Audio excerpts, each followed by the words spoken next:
রাতের আধারে যারা সেজদাতে রয়, দু চোখের শ্রুতে নদী যেন বয়।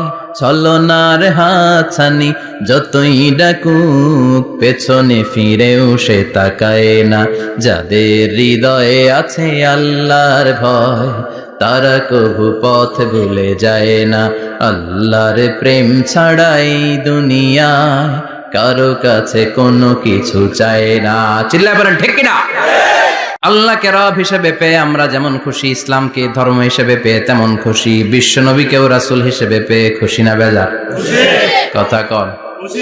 এই বিশ্ব নবীর ভালোবাসা যদি অন্তরে না থাকে, জান্নাতে ঢোকা যাবে নাকি? আল্লাহর ভালোবাসা, বিশ্ব নবীর ভালোবাসা অন্তরে থাকার দরকার আছে না নাই?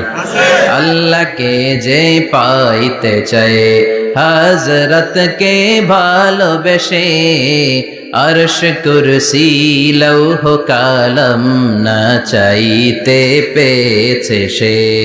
হযরত কে ভালোবেসে, আরশ কুরসি লৌহ কালম না চাইতে পেয়েছে সে। চিল্লায় বলেন ঠিক কিনা? নবীর ভালোবাসা অন্তরে থাকতে হবে।